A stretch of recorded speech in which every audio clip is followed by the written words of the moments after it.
Hello everyone, hi, nice to see you all tonight. Evening all. Evening all. Hope everyone's doing all right. Once again, yeah, do let us know in the comments if things are not working. Oh, looks like ours might have kicked in. So hopefully this is all working. So this evening we're taking a look at fear in Jekyll and Hyde, yeah, which is a really good sort of theme, a really good area to look at because it's really so universal and so intrinsic and built into the novella as a whole. So it's something that we really hope will be very, very useful and applicable to almost any scenario that you get in your exams. You know, no matter what you get, it's likely that you'll be able to touch on fear in some way, shape, or form. And our hope for this evening's presentation for you is to give you also a key extract, which I think has some really useful quotations in it. So even if this were not the extract that were to be seen on the actual exam paper, you would be able to quote from it very effectively to discuss a central theme, that of fear. Okay. Yeah, so and do check out in the comments. We've added a link to an extract for you to have a look at, so you can kind of play along, as it were, and come up with your own ideas and thoughts as we go. Hopefully, all of this is very familiar to you at this point. Yeah. So. The question looks like this: how does Stevenson present fear in the extract and elsewhere in the novella? Okay. So some kind of top things to be thinking about. Obviously, you need to be thinking about the character of Hyde. He becomes a visual representation or symbol for fear more widely. He's a physical manifestation in many respects for the fear that every gentleman might hide beneath them. Mm-hmm. Yeah. So when we come to thinking about writing your exam question response, one of the things that is obviously vital, and we drill you fairly extensively in class to do, is to really think about your three main lines of argument. You're looking to make very clear, perceptive lines of argument that tackle that key focus of the question. In today's lesson, that is obviously about fear. So Sarah and I are going to talk you through some of the kind of key areas that we would expect you to hit. Firstly, I'd like to point out that I'm very aware from conversations with my delightful students that one of the things that makes them nervous is being over repetitive. And I'm always at pains to point out that your examiner needs you to establish a clear focus. That means that they are looking for you to repeat those key words from the question. But in order to do that fluently and to not sound overly repetitive, you want to think about synonyms for those keywords in the question. So I've given you some on your screen now that you can think about, such as dread, apprehension, unease, terror, and foreboding, all of which link to that word fear, so that you can vary your opening arguments and sound a bit more fluent in the way that you handle that. I think it's particularly useful probably like within your paragraph to be linking to those fear synonyms. You know, I'd never be against using just the keyword from the question in that opening point and possibly even the link. But certainly within the paragraph itself, to be able to talk about the increasing sense of terror and foreboding, you know, will probably help you avoid that worry of being sort of overly repetitive and kind of keep banging on about fear and fear and fear and fear. So then we want to be thinking about fear, you know, and obviously the clear kind of idea here is going to be fear of Hyde, fear of what Hyde can prove, and therefore, you know, what Hyde is representing for us at this point. You know, what is he symbolic of? Don't just think of Hyde as a fearful character, but think about, you know, his symbolic purpose. You know, we want to avoid from viewing it like these are real characters and real people, but these are, you know, constructs and devised by Stevenson for a particular purpose. Yeah, and what Hyde could there be reflecting about Victorian society? Yeah, so I think channeling that idea about Hyde into exploring the divided self, obviously that key quotation about man not being truly one but truly two, illustrates that. And we know that the fear of being a divided self, not maybe fully knowing the darker elements that lie beneath the surface, is essential for tackling Jekyll and Hyde well. But thinking also about the hidden desires that maybe lurk within every man and woman, that idea that we are not pure, we are all in some way fallen and sinful, and we all have some of that within us. These are the kind of bigger ideas that Stevenson is really inviting his readers to consider.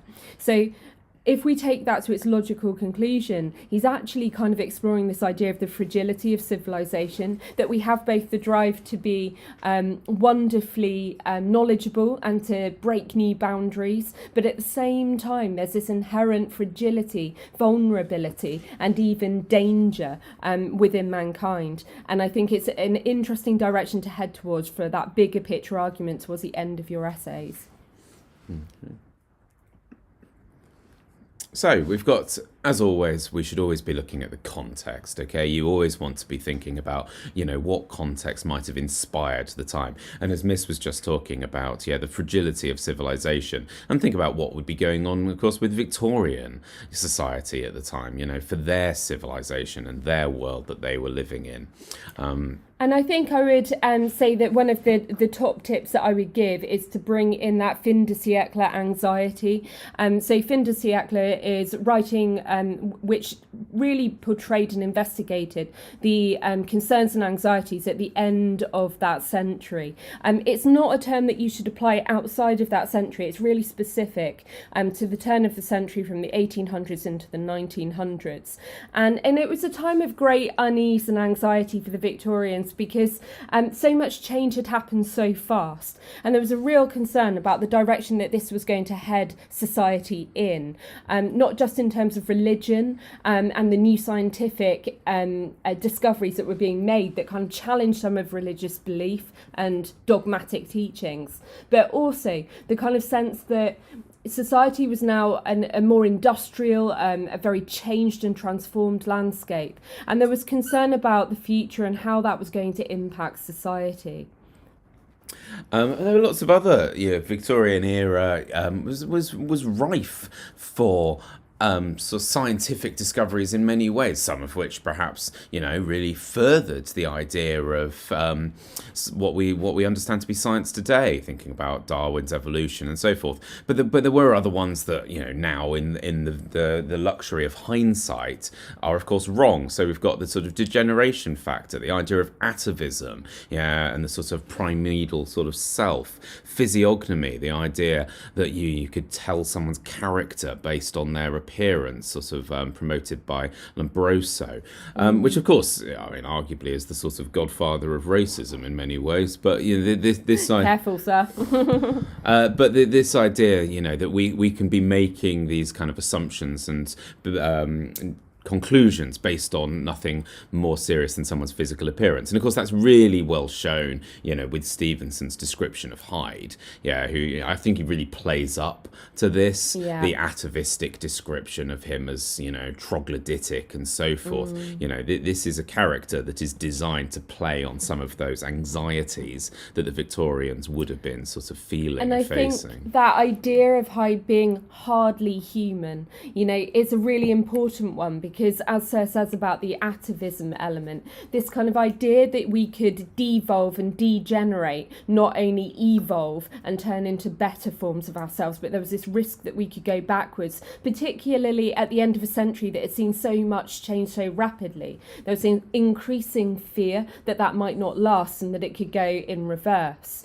And I think that this plays into, as Sir was talking about, the physical representation in Hyde, of that more animalistic, primeval kind of side of Hyde that obviously represents far more symbolically elements of repressed desire, animal instinct that every human can have. That the exterior becomes this really important way for Stevenson to unpick this idea more broadly. And so that kind of lends us on to talking about secrecy and repression, scandal and reputation. Yeah, the Victorians were, I don't think it's probably unfair to say, fairly obsessed with secrecy, scandal, and what was going on behind closed doors. They were a hypocritical bunch in many ways.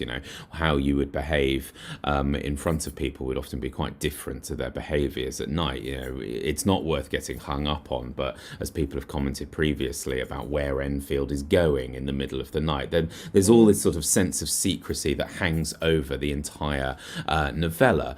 And the birth of many crime and sort of things being reported, and the urban crime and the fear that would have been associated with London, which, don't forget, following on some of with our poetic knowledge, but has grown exponentially in these years. But with that probably came a greater focus on crime, and indeed more crime. There would be vice that would be hidden out of sort of respectable society, and yet many of the Victorians would, of course, indulge in these sorts of behaviours just behind closed doors. And doors, as I'm sure you can all remember, are something of a motif in this book. And so again, Stevenson really plays on many of the Victorian attitudes at the time to sort of amp up the fear in the book for the audience. And I think that's so important, Sarah, that idea of like the fear of urban crime, the fear of hidden vice, and therefore the fear that one's respectable veneer, that surface image that somebody performs, could be stripped down and therefore reveal their true self. And of course, for today's extract, that idea is going to be really important, the idea of stripping through a veneer or exposing the identity that is lurking beneath. And I think that because this was a time in which psychology and study of the mind was really evolving, so we're pre-Freud, and it's important to point out that if you apply any sort of Freudian reading to Jekyll and Hyde, you need to be mindful of the fact that Freud is writing, in the first section of the 1900s, so around like 1919. Therefore, his writing is not influencing Stevenson in this case. And in fact, if anything, it'd be more healthy to look at it the other way around. But there were really notable figures, including Pritchard and Maudsley, who were contemporary to Stevenson and who were writing on degeneration and insanity and the idea of a divided will, that we might have competing forces within us, one a kind of more animalistic, repressed, and older part of ourselves, and the other a socially constructed part, which maybe was competing against the other. And I think that this produces ideas about sin and shame, and I'll let Sir talk to you a little bit more about this. I'll just hide myself. Yeah, we'll let you see the full screen. So sin and shame, yeah. And again, Victorians were a very upstanding bunch, and the sort of the sin of enjoyment, effectively, for many Victorians. We all recall the opening of the book of Mr. Utterson enjoying the theatre and not going. They would be really overly concerned with the idea of enjoyment, and that this was almost sinful. So we've got a couple of characters there. There's Thomas Carlyle as a Scottish Calvinist. Yeah, so remember, Stevenson was born and raised as a Calvinist, very strongly, very ardent, kind of dogmatic parents who were raised him, properly. He was born and brought up with these stories and so forth. The moral kind of ways in which the Victorian would be expected to behave, the things they would be expected to uphold, and interrogate themselves, moral self-scrutiny,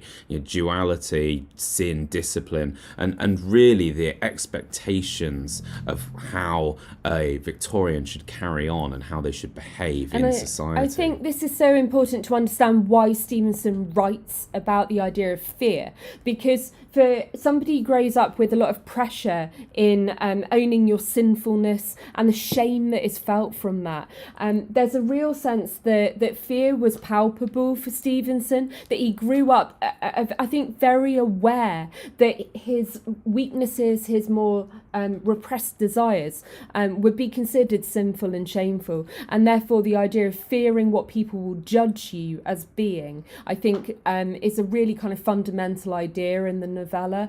And don't forget that Stevenson's nightmares also give birth to the novel. So this idea of fear motivating the entire creation of the novella is really important. So Stevenson, ever since early childhood, had suffered with illnesses. He was not a very well child. He had a nanny that looked after him and would tell him sometimes quite frightening tales, often with moral allegories in them. And I think this seeps into his subconscious. Stevenson was, as a child, very familiar with nightmares. They're often brought about by fever states and being poorly, as many of you will know.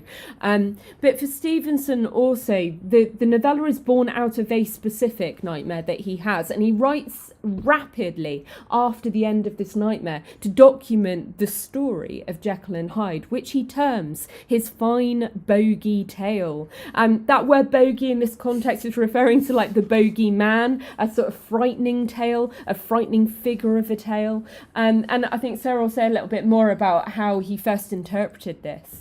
Yeah, so it was said that he wrote his first one and he dashed it out really very quickly, and then he showed it to his wife, who accused him of missing the allegory after reading it. So he then kind of revisited the book and then turned it into the one that we all know and recognise today. But I think that is really worth remembering. It's almost impossible to write about this. Think about how, write about as an essay, the text without thinking about nightmares. Think about Utterson's nightmare. Stevenson regularly compares things to nightmares. This is a real sort of embedded within the text itself, and within the genre. And within the genre of Gothic as a whole, nightmares are very, very sort of commonplace. The other one aspect, of course, to think about here is how nightmares reflect kind of, some of our anxieties as a society as well. And so this idea is brought through by Stevenson regularly. And I think there's a kind of pattern here to what we're seeing, which is Stevenson is trying to make that which isn't visible, that lies beneath the surface, visible. And this is exactly what nightmares do. They take our unseen concerns, our anxieties, our experiences of the day, and they manifest that in a nightmarish allegory for what it is that we fear. So we feel that fear is an essential way to unlock and understand Jekyll and Hyde, and I hope some of that contextual information will have helped you with that. And I think on that front, I'm sure we'll mention it again, but down to even Stevenson's wife mentioning the word allegory, I say it because I don't like to say there's sort of something you have to include in all essays. It is quite tricky to talk about Jekyll and Hyde without mentioning the allegory. And seeing as Stevenson's wife pointed it out, I think it's probably right that we do in our essays too. So where do we hide ourselves again? Where do we see fear across the novella? You should be beginning to think about that whole text knowledge at this point. Remember, the examiner is going to want to see you have complete control of this. Are you able to sort of pick out examples with relative ease across the novella as a whole? And so obviously the book starts really quite explosively with a very obvious representation of fear, with Hyde's actions towards the young girl. Just as a pointer here, remember, he doesn't kill her, she's just trampled upon, but then that very visceral, that very real, and that very literal sense of disgust that is shown by Enfield, and then Utterson upon meeting Hyde, their fear to his appearance and to his actions. Both sides of Hyde evoke fear in all who meet him and his audience. And I think if we now move to maybe another character who also represents fear, it's worth thinking about Lanyon and the sheer terror that Lanyon experiences. Consider the fact that he is literally terrified to death by his discovery of Jekyll's transmogrification. So I think Lanyon is a really important character to discuss if you were to get a question that was based on fear or on the effects of Jekyll's transformation into his lesser self, Hyde. And I think, I would agree. I think Lanyon's an underused character for analysis. The effect that it has on this good sort of Christian doctor and how his life has been shaken so much that almost, he feels like he's got no choice. The fear, fundamentally changes who he is. Yeah, because his values are torn apart through his encounter with Hyde and, by extension, Jekyll. And I think also Poole is a really interesting character to mention here. Poole hardly ever gets a mention in students' essays. And Poole really does also demonstrate the dread that is felt. Obviously, Poole as a character has this loyalty to his master Jekyll. And he's incredibly protective, I feel, as a character, of his master's reputation and of his welfare. And of course, by the end of the novella, it is indeed Poole who will take the axe to the door and break in to discover the body. So I think that Poole is a really interesting character to explore fear with, because were it not for Poole's fear, Utterson wouldn't have been sought out and brought to the house at the end of the novella. Yes, I think Poole is very telling, and the effect that Jekyll's experiments and so forth have on the other characters, and think about them, and they're all symbolically talked as herding around the fire like sheep and things. Yeah. Just Promethean symbols there, yeah. And their need for support, and think of the imagery, very obvious, nice imagery for analysis of sheep. But there's lots that can be done there, and I know that through our teaching and so forth, we'll have talked about the effect that Jekyll's experiments and Jekyll and Hyde all have on these symbols of innocence often, and how fear manifests for them. Yeah, and I think it's really important that Hyde targets innocent and defenceless individuals. Think of the child at the start, think of Carew as an older, vulnerable man walking late at night, and even by the end of the novella, the servants of the household who were impacted by the behaviours of Jekyll and Hyde. And finally, sir? And then finally, Jekyll's losing sense of self, really, as he finds himself more and more intertwined with this character of Hyde. I mean, he's got a very complex relationship, I think, with Hyde. At the beginning, he relishes it. There's many a passage. I mean, we've said it many times before, and you've just about got time to do it, but I would recommend that you read that last chapter. It's a long chapter. Yeah, it's really dense and philosophical. It's very dense, it's very philosophical, and it's fairly lengthy, but it really is the chapter that sums up much of the message, much of the meaning, sort of Stevenson's ideas, and the complexity of Jekyll. Because don't forget, for an awful lot of the book, Jekyll is really quite sort of distant. He's doesn't feature a huge amount, but that last chapter certainly sort of more than does him justice. And so we've got Jekyll's changing kind of attitude to Hyde, and how ultimately he's overcome with fear. Why? Well, again, this is an opportunity for a little bit of kind of ambiguity and a little bit of yourselves giving different ideas and arguments here. Is it the fear of the consequences of Hyde? Is it the fear as to whether people will find out that he's Hyde? Is it fear of Hyde himself, or what he'll do, or his guilt? Or more broadly, just being overshadowed, overtaken by that more animalistic side of him, that instinct, the drives that maybe he tries to repress, the fear of losing the better part of himself to his instincts. Okay, next.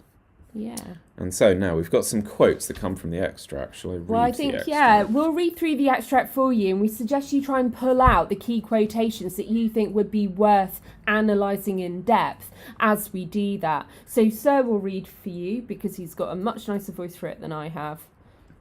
Not true.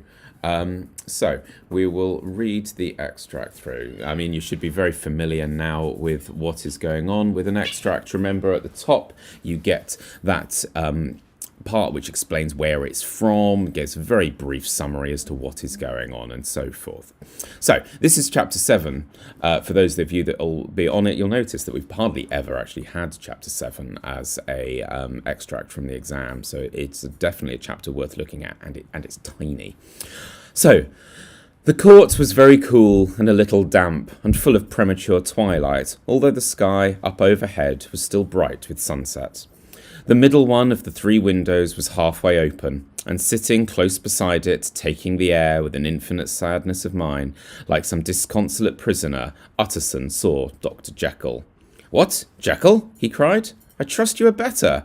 "Oh, I'm very low, Utterson," replied the doctor drearily. "Very low. It will not last long, thank God." "Oh, you stay too much indoors," said the lawyer. "You should be out, whipping up the circulation, like Mr. Enfield and me. This is my cousin, Mr. Enfield, Dr. Jekyll. Come now, get your hat and take a quick turn with us." "Oh, you're very good," sighed the other. "I should like to very much, but no, it's quite impossible. I dare not. But indeed, Utterson, I'm very glad to see you. This is really a great pleasure. I would ask you and Mr. Enfield up, but the place is really not fit." "Oh, why then," said the lawyer good-naturedly. "The best thing we can do is to stay down here and speak with you from where we are." "Oh, that is just what I was about to venture to propose," returned the doctor with a smile.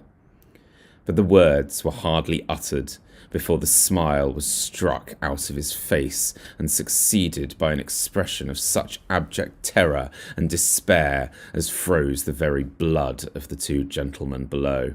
They saw it but for a glimpse, for the window was instantly thrust down, but with that glimpse had been sufficient, and they turned and left the court without a word. In silence, too, they traversed the by-street, and it was not until they'd come into a neighbouring thoroughfare, where even upon a Sunday there were still some stirrings of life, that Mr. Utterson at last turned and looked at his companion. They were both pale, and there was an answering horror in their eyes. God forgive us," said Mr. Utterson. But Mr. Enfield only nodded his head very seriously and walked on once more in silence. Okay, so having looked at the extract, and you can find this linked in our chat as well, so you can actually open up the exam question on there and have a look at it in more detail, so feel free to do that. I think it's really worth us unpacking for a start the significance of the title of this chapter and what it might reveal in terms of fear. Sir, do you want to chime in there? Yeah, so I mean, I'm sure we're well aware that the regular use of this window motif, windows and doors, I can't remember, I did count previously, but they turn up a lot in the book. So we've got various things going on here, lovely opportunities for symbolism. Yeah, they are a gateway between the public and the private. You know, these are our closest to sort of exposing what is going on behind closed doors, and this separation between the two, this liminal space, which perhaps Miss will explore more, is kind of beginning to fracture, and therefore it's telling, of course, that Jekyll sees them sitting in the window, which offers him not just a sense of sort of vulnerability and exposure to Victorian society, but ultimately then security as he symbolically thrusts that window down. Yeah, I think this idea of liminal spaces is really important in Jekyll and Hyde, because so much of the plot is driven by the liminality between Jekyll and Hyde as identities. So when something is liminal, it's in a state of being in between, in flux, on neither one thing nor another cleanly. So liminal spaces are an important image in general within the novella. But I think there's something about the window that really facilitates this idea of the liminal, because it's like a threshold, right? It gives us a glimpse into what is behind, but we don't ever see the full picture. So I think it's really interesting that he uses the image of the window in this chapter as a metaphor for a kind of window into the reality of Jekyll's life at this moment. And for a split second, it's as if the veneer or the facade, another really important word, which actually goes back to architectural language, and the facade is the exterior of the building, often created to give a certain impression or a show of, for example, wealth. And this idea of a facade applies to people too. So Jekyll has this facade, also replicated through the importance of his building, but within it, this window is a small glimpse into the reality behind that. It's kind of chink in the armour of that facade. And I think basically it functions as a way of breaking down the divide between the public and the private. So think of the fact that your windows on your house allow you to see out, and people can obviously see in too. So there's this kind of liminality between what is public and what is private.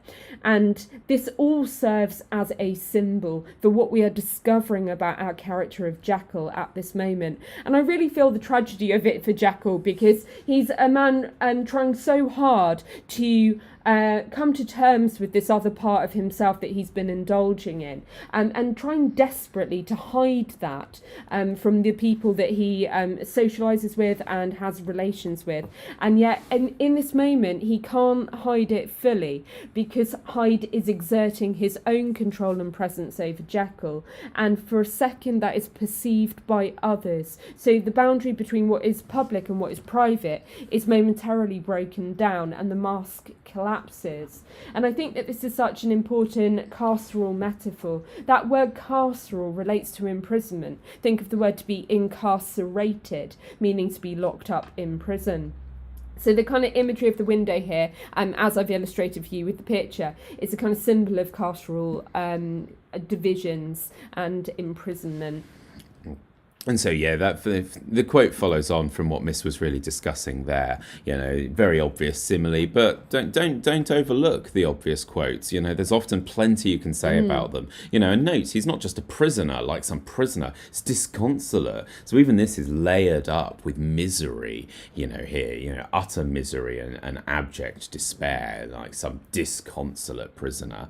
And as Miss says, you know, it's such an obvious symbol. You know, as he's sitting there, you know, imprisoned by himself. There's metaphors we can dig out here, you know, for his mind being kind of, you know, sense of entrapment and so forth. The guilt, the hopelessness of Jekyll. There was a previous exam question a few years ago that asked about sympathy for Jekyll, and so you know, I've got to admit I find it hard to talk about that because I often don't feel very sympathetic for Jekyll. But here is a quote where you definitely can. He's certainly feeling sorry for himself. I think we can agree with that. Yes, I would agree with that as well. And what I think I would add to that is the tracking imagery across the text is a really good way to kind of showcase your skill set as a student. And this image actually connects beautifully with another well-known quotation. And I wonder if Sir knows what I'm thinking about. Think of that imagery of incarceration again, so carceral metaphors.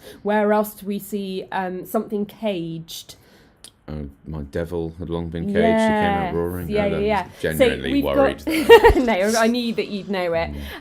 But so what we've got here is patterning of carceral metaphors across the novella, and this is really important because if we look at the idea of the caged animal who comes out roaring from within Jekyll, that image suggests that Jekyll is the one caging the animal in. There is a degree of control that Jekyll has in that quotation, and yet here we've got Jekyll being the one who is the prisoner, and it almost invites us to wonder who the jailer may be. And I think that this is a really clever use of that carceral metaphor pattern across your novella, and it would be really clever if you could try and connect or link those quotations. It's certainly true that Stevenson does it semi-regularly. Remember, one of the descriptions of Jekyll's laboratory and things talks about the bars, you know, and the window and things. It's a definitely, you know, deliberate choice on his part for that sort of imagery.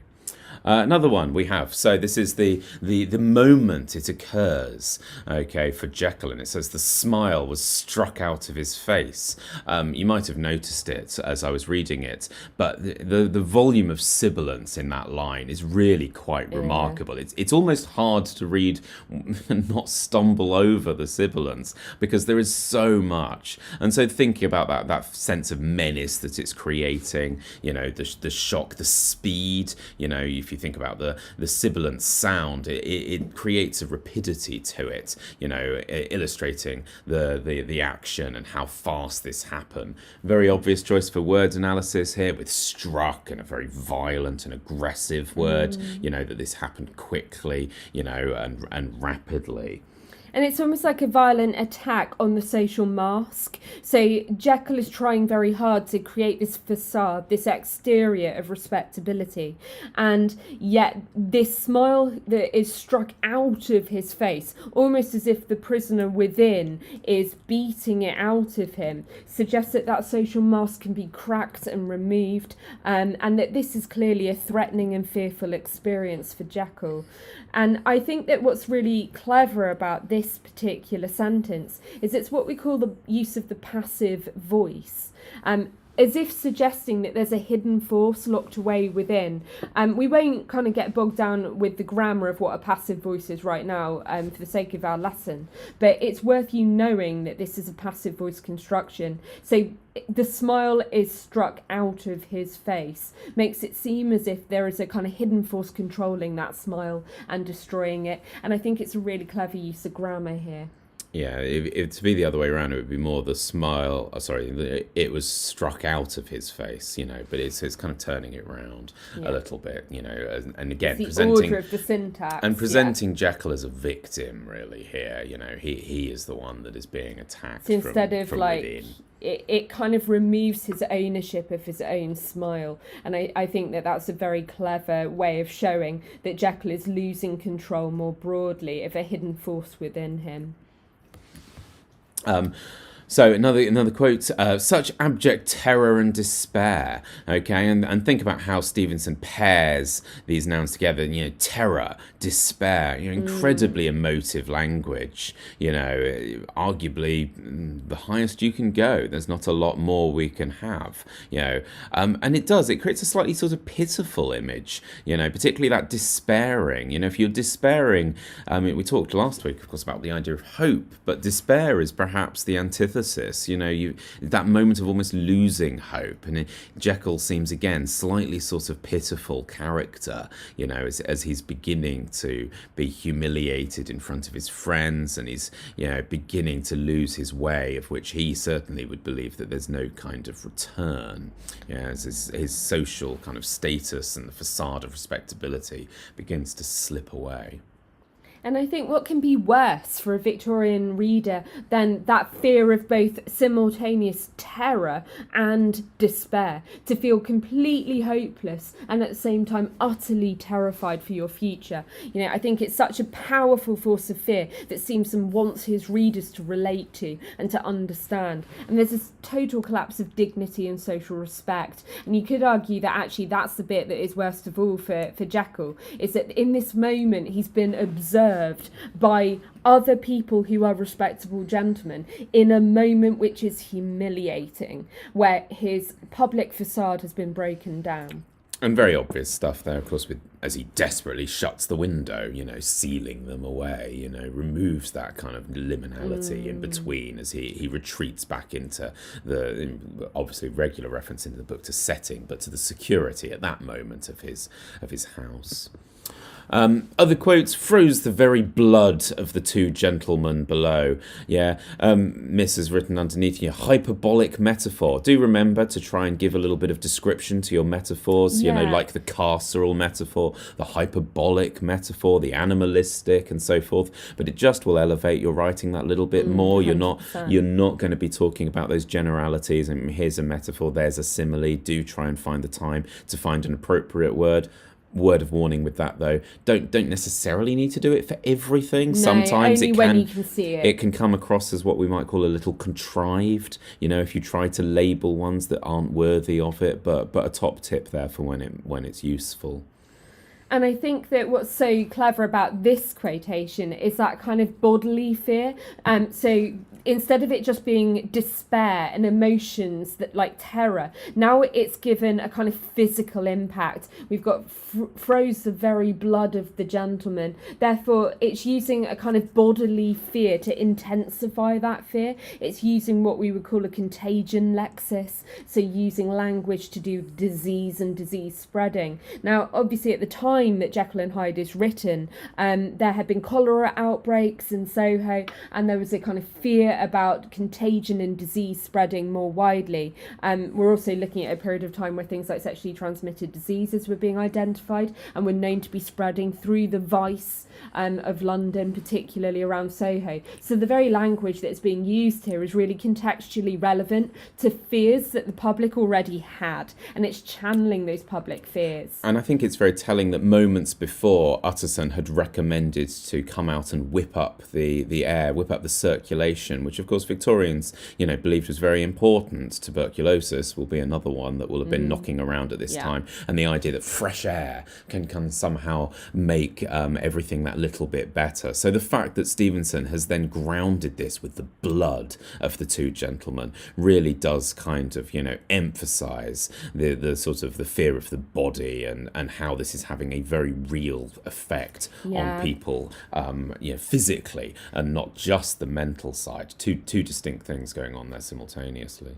And I think that, what's key here is that the two gentlemen are overwhelmed by seeing beneath the respectable mask of Jekyll. It's as if seeing the truth about who somebody really is and what they try and hide from the world around them is in fact the most terrifying thing of all. And for a Victorian, that would have been a far more profound feeling than we perhaps fully relate to today. But I was talking to Sarah earlier about the fact that, I think social media is a really good kind of vehicle to explain this, because people try so hard to cultivate this image of who they are on social media that is often not terribly real, and I think that moment of being seen for who you really are with the weaknesses that you actually hold is for many people still utterly terrifying. How will they be judged and how will they be perceived once people know who they really are and what their real weaknesses are? And it's very relatable, that idea for a Victorian audience who are so primed to be concerned with judgment. We've skirted around this one, but the symbolic thrusting of the window down, obvious word analysis there with thrust, implying violent verb. The violent verb, the desperation of Jekyll to preserve, his secrets, and he tries to restore this by shielding the world, away, and how this preserves his truth and how ultimately Jekyll in this moment is driven by fear, of losing his respectability. Yeah. And I think you've covered most of that, sir. But I just love the kind of idea that liminality is momentarily rejected, and he tries to thrust that window down to stop the idea that there's a connection or a liminality between the public and the private. He no longer wants the interaction with the men outside, and because they've now been witnesses to the person he really is, or the aspect of himself that he was trying to hide from them. And so, fear in the rest of the novel, because remember, you have to be dealing you have to be dealing with the whole text, and so hopefully we've given you a fairly good idea already as to the various times that we encounter fear. Some of them more kind of metaphorical fears, and other more sort of literal and visceral fears that we see. And I would say that I think what's interesting, if you track the way that fear is presented in the novella, as I've tried to show you on this slide, we've got this movement from Hyde at the start, who is clearly a visual embodiment of the fears of the Victorian era, but it moves towards the fact that it's actually mystery that facilitates that fear, the sense that not knowing who Hyde really is, and Utterson's semi-detective-like role in trying to solve the mystery of Hyde then facilitates that fear further. So mystery itself drives fear. Then we have the idea that Jekyll himself may be feared. Utterson becomes suspicious of Jekyll and his connection with Hyde, and Jekyll himself is almost afraid of his own creation, his own demons, his parts of himself that he doesn't want exposed. And then that leads on to the end of the novella, and Sir mentioned earlier how important that final confession from Henry Jekyll really is in terms of revealing why he creates Hyde and the motives for that. And a lot of that, I feel, is driven by fear, the fear of our darker, more evil sides of our nature, and the impossibility of being free from both aspects of the self, the good and the not so good. I was having a conversation with a student only this week about immorality versus amorality with Jekyll, because in many ways Jekyll isn't trying to create a force that is monstrous and evil. He's trying to improve the nature of himself and by extension humanity. How do we distill or create just a better version of ourselves? Hyde is an unhappy byproduct of his experimentation. So by the end of the novella, Jekyll's confession enables us to understand the battle and the agony of morally creating something that is so disastrous. I think what Miss has also done really quite nicely here as well is we've got Hyde feared, mystery feared, Jekyll feared, human nature feared.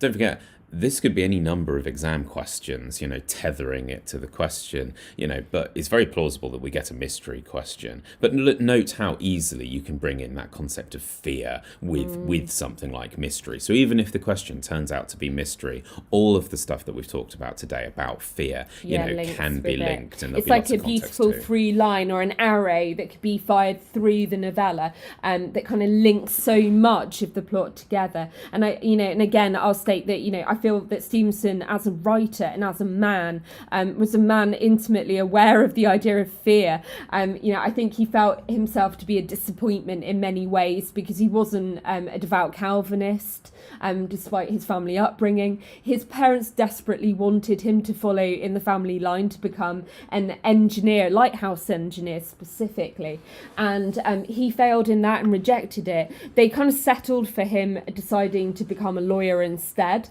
Interesting when you think of Utterson, but he rejects that in the end and wants to follow a kind of bohemian life of travelling and writing. But I think for Stevenson, what this means is this idea of fear of being a disappointment and fear of not being the person everybody wishes you were and wants you to perform the role of is absolutely crucial to our understanding of Jekyll as a character who is tortured by not being what he believes he should be, and I find this a very powerful way to kind of unlock the writer's purpose.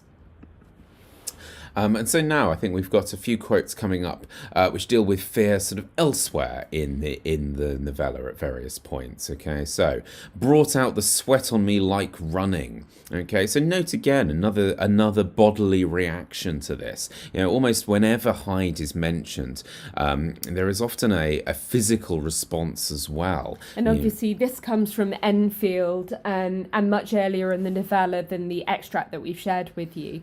And I think here that kind of idea of instinctive fear, that physiological manifestation of fear and primal disgust is really important because it's completely typical of the Gothic genre to physically manifest these emotional states of terror and fear. And definitely Stevenson is playing into that because he knows that this genre is popular and a great vehicle for critiquing society. My life is shaken to its roots. So this is from Lanyon. Okay, so a couple of points that we've made here of things to look at. The my life, the possessive, the ownership of this from Lanyon. But really think about how knowledge at this point has been presented as fearful and dangerous. If you remember it earlier, Hyde offers Lanyon, I love this part of the novella, where Hyde offers Lanyon the chance to walk away, or his entire outlook on everything will be changed and challenged. And Lanyon, of course, at this moment fails. He doesn't walk away, much like the rest of humanity. He is weak, he gives into it. So there's this sort of biblical allusion here of the damaging effect of knowledge. And Hyde, I'm sure, as we all remember, at least tempted into knowledge and maybe whether you shouldn't have whether he'll walk away from it or not. And of course, this becomes even cleverer when we think of how constantly and consistently Hyde is compared to the devil, Satan's signature across his face and so forth. And so then this idea of the devil kind of tempting Lanyon, is a really, really clever one. And then it's referred to as my roots. And I think that word roots is really nice. It's kind of, our grounding, our very purpose and how his entire existence at this point is, as Lanyon says, shaken, that so much so that he doesn't really go on a lot And further. I think so. One of the things I love about this quotation is that we know that Jekyll transforms through that transmogrification into Hyde. And here, Stevenson kind of reverses it. And he takes Lanyon, and in his image there of being shaken to its roots, his life is turned from something human into something that is no longer human, into the form of the tree. And this is really clever because it suggests that Lanyon's transformation is effectively triggered by that of Jekyll. Yeah, so it's a great area of the book, and I think it allows you for some sort of really sort of philosophical and almost theological kind of discussions there, you know, and if we think of Lanyon as the foil of Jekyll at times, as this sort of grounded kind of rational scientist that could be reflected in the Victorian era. Very, very classic quote, yes, man is not truly one, but truly two. I'm sure it's one that everyone's very aware of. And of course, this comes from the last chapter. So many of these quotes that really sum up Jekyll's feelings do emerge from that chapter. Hint, hint, read it again. Okay. And so various techniques that we've got here. We've got the truly, the diacope there. Remember the repetition of the same word that's used twice in quick succession. But kind of small words in with between. A couple of words in between, but not very much. Really connecting those two things. Yeah, man is not truly one, but truly two, the idea of man and two kind of being, you know, symbolically linked really tightly here. We've got the antithesis of the opposite ideas, yeah, you know, one and two. A divided identity about how humanity is both of these things simultaneously, and to the extent that they really can't be separated. Jekyll, of course, endeavours to and does his best, but finally kind of settles on that conclusion that man is not truly one, but truly two. I'm going to deal with the dog. Yeah. So Hyde equally is human, but he's also a universal warning. By human, I mean that Hyde is a part of all of us. He is a representation of our instincts, our repressed desires, and therefore he serves as a universal warning for all of us about how we control or repress aspects of the self. And I think what's so clever again about this quotation is that diacope that connects the two arguments, man being not one but truly two, is a kind of metaphor in itself for Jekyll and his predicament. He is both tethered on both sides of that clause there, but he's also a divided entity. And I think Stevenson at the heart of the novella is really trying to ask all of us to be aware that the striving to separate ourselves into a more idealised form of the self is only ever going to cause greater division and harm, that society will never prosper whilst we can't accept the truth of who and what we really are. So that word truly, connect it to truth, this idea that what is true is that we are all part good and part sinful. You know, chief of sinners, chief of sufferers, all of that. There's quite a lot of diacope, isn't there, where he deliberately uses these kind of ideas. Well, it's because of its duality, isn't it? It's the fact that he can show that the ideas are both separate and tethered together at the same time. Yeah, no matter how, and of course, you know, Jekyll's failure to split them, it doesn't work. No. So yeah, it's an interesting sort of piece of analysis on a method there. You can really get into the specifics of it. That's very perceptive, yeah, for the mark scheme side of things. So an essay structure. Perhaps Miss will talk you through. So obviously, when you're constructing your essay, you're primarily thinking about your 3 key lines of argument. And my top advice would be for the exam, you should not be writing extensively. Again, we've had these conversations in class, and I know some of you are really aware that I've come at you for this. You do not spend a lot of time planning. What you do is bullet point efficiently, exactly, sir, your key 3 arguments. And I believe it's really important that you start with the obvious. In this case, because there are as an extract as part of the question. It's really important that you establish you read the extract, you understand how fear manifests in the extract before then linking that to other elements of the novella. And I would encourage you to think about how you use your alternative argument to then unpick other examples. I've put here on the slide for you, obviously, Hyde again, because I think that whilst the extract is brilliantly rich for the analysis, it's important you establish that the key driving force of fear in the novella is the existence of Hyde. So you kind of have to bring that in. So I would definitely hit that for an alternative line of argument. Sorry about the dog, he's getting cross here.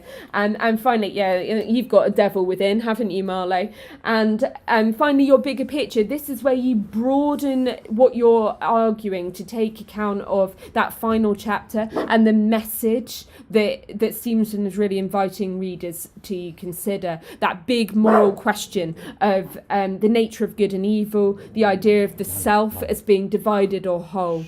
Okay. And finally, make sure that when you are writing an introduction and a conclusion that you are focused on why Stevenson presents fear at all. So why the idea of fear? This is where you should be bringing in some of that context I've written there for you about the fin de siècle Victorian fears. This idea that his whole generation were quite obsessed with the anxiety about the turn of the century and this fear about what civilization we had ahead of us, particularly in Britain. And finally, when you're writing that conclusion, consider the impact on the reader. What is Stevenson trying to make all of us realise about our state of existence? Okay. And I think with that, sir, we should hit a bit of a model introduction, because I know that this is something that students often struggle with. Yeah, model introductions, bear with them, guys. Yeah, introductions, so important. Yeah, I believe they're a bit of a secret hack. I mean, they really can kind of lead your essay. I think they do so many things. They guide what you're going to talk about. They explain immediately to the examiner that you know what you're talking about. Yeah. They're a great opportunity to try and get in a few of those kind of universally key words. Don't crowbar in everything. Yeah, you got to be perceptive. You got to make sure that you're choosing. Yeah, please don't list. I don't want a list of context features. That's not what your introduction is for. We would love it if we could just tell you to use these things and you go in and write them down, but it doesn't work like that. But it is an opportunity to immediately impress the examiner. Okay, so there's a model on the board. We'll talk it briefly. Stevenson presents fear, and again, notice how Miss incredibly quickly keyword. Yeah, we're not 3 words in. 3 words in. Author straight away, which is never a bad idea either, and then the keyword. Yeah, there really is no sort of. We're not doing it to be patronising or simplistic. It's the best thing to do. You mention the writer and you mention the keyword. Okay, in the extract from Strange Cases of Dr. Jekyll and Mr. Hyde, as a sudden humiliating and uncontrollable, as Jekyll's public identity collapses before witnesses in a moment of gothic horror. So to unpick that a little bit, I really like the fact that we're using relevant references to the text. Jekyll's public identity collapses. That shows you know your book. Yeah, you know what is going on there. You're not just talking about it in general terms. Yeah, humiliating and uncontrollable. And also note the relative ease in which we've, dropped in gothic horror. Gothic is a definite word that you should be looking to get into your essay. Remember, this is a gothic novella. And particularly in an introduction, because it establishes you understand the form and style of the novella that you're analysing. Yes. And across the novella as a whole, this fin de siècle Gothic narrative develops fear, and notice how it's in again, okay? It's more than once. We don't just drop it in passing. Through secrecy, psychological instability, and the unsettling suggestion that vice can exist beneath the surface of respectable society. So sort of looking a bit more in depth at some of those ideas now, broadening those kind of arguments out, and thinking about kind of the alternative and the bigger picture ideas here as to what was going on in society and what Stevenson maybe is suggesting.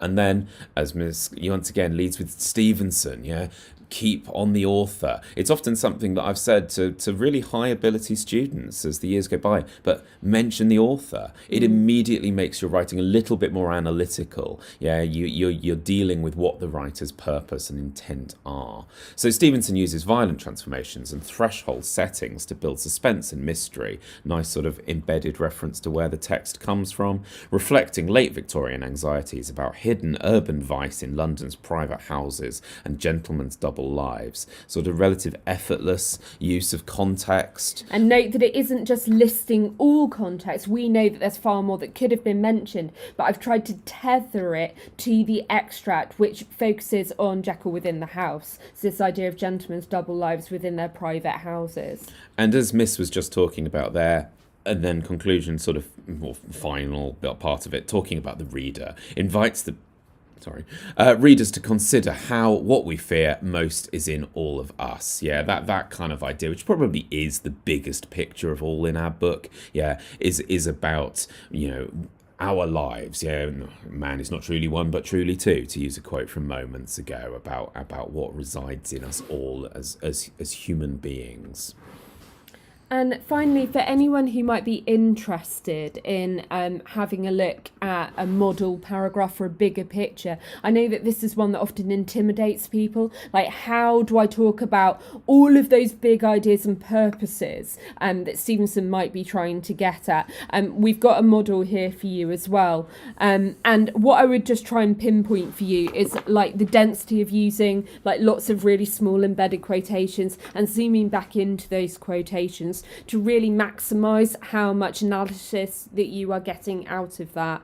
Notice also like just how many technical terms are built into this as well. So they're highlighted in blue for you so that you can see where they're being used. In green you can see the context that's woven into the answer. Note that it's used as part of the thesis point to strengthen the argument. You're using your context to explain why your writer does what they do. And finally, that focus on the question that you will see 3 times it's returned to throughout the model here. And I don't know if Sir fancies just quickly reading this one for you, and then we'll stay on the chat for anyone that might have any questions about writing well for a question like this on fear after Sir has read you your model. Yeah, it's worth noticing just before we do depart. All of our revision in the run-up to the exams is vaguely designed to be rough predictions. Yeah, and we say rough because obviously we don't know. Yeah, but we've looked at a lot of the things going on and what could be coming up, and which is why what we've looked at tonight and what we'll look at over the coming days and weeks, it is like a universal theme. A universal theme or an extract that we think has potential to be there. So I'll read it through, although I'm well aware everyone is more than capable of reading it themselves.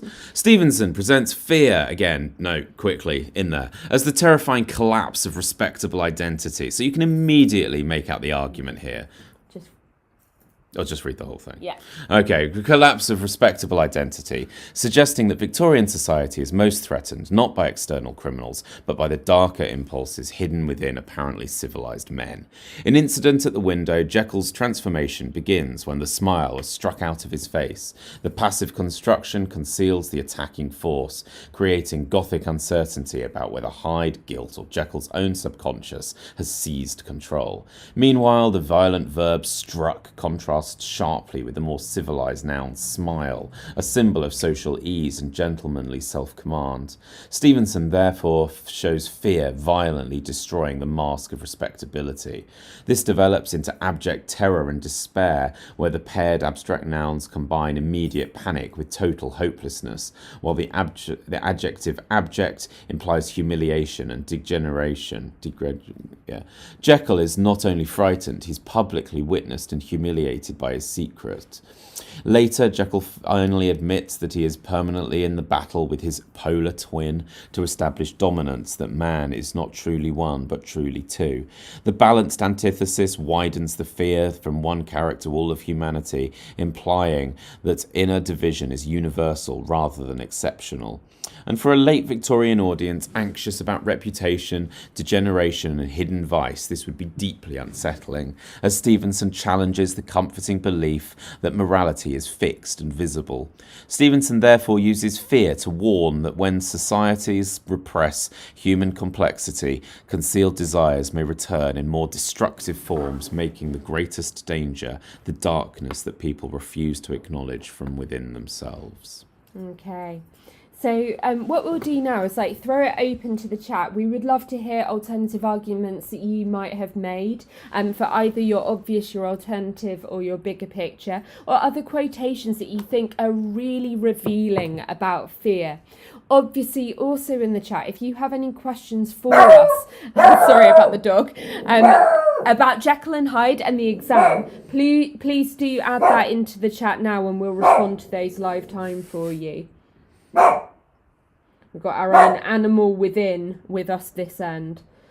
We hope it's been of some use to you, and as we say, please do drop thoughts into the chat.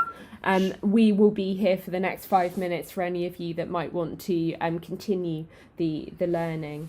So if not, can we say a huge thank you to you for putting so much time into your revision and for being here with us. We really appreciate it. We give up our time at the end of a very long working day, and we just want you to be able to get the most out of your sessions so that you can do really well in those exams. So thank you very much, everyone, and do drop in the chat if you want to.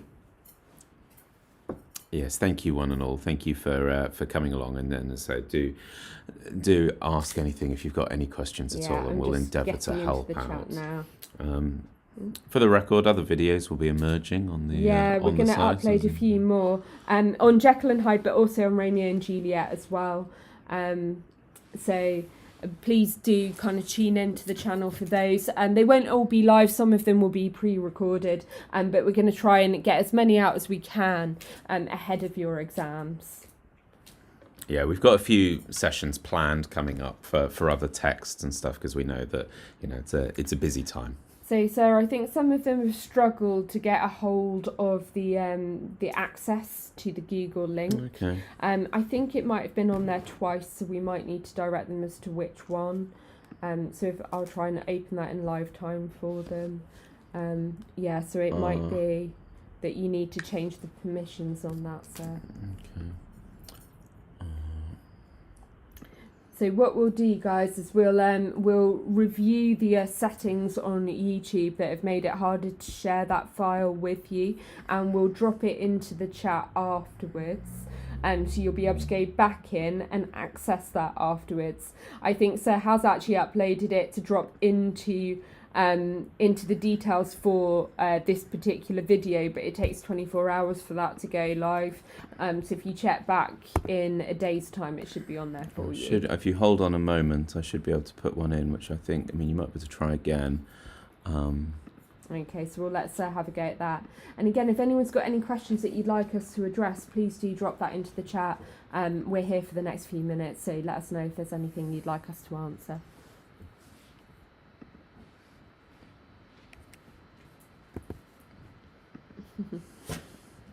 We've got our dog trying to play with us in the background here, guys, so thank you also for being patient with us over that. Try again. Do you think it's on there now, sir? Is that posted?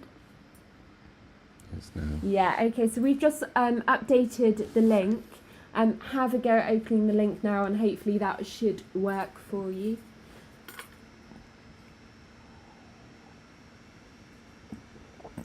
I think it takes a moment or two.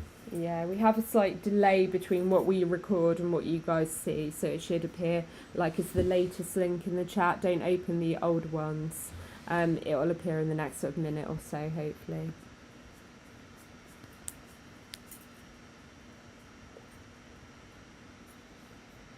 Okay.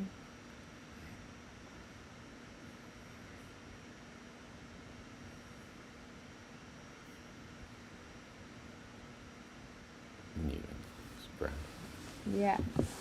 Okay, so hopefully a few people will be able to now access the exam question. Do give it a go. If you're one of our students or you're at our school, obviously, you can come and bring us any attempted answers. Please have a go, guys. We're really happy to have a look at your practice questions. You don't have to be in one of our classes. You can be from anywhere in the school, and we will happily help you with that. Write one. After all that's been inspired, have a go at writing. Just a paragraph is absolutely fine at this point. Yeah, where you kind of put some of those ideas together and string them all along. Right, thank you very much, everybody.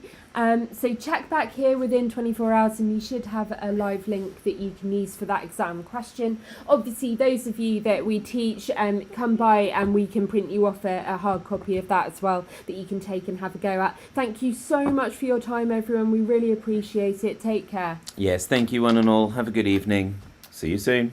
Bye.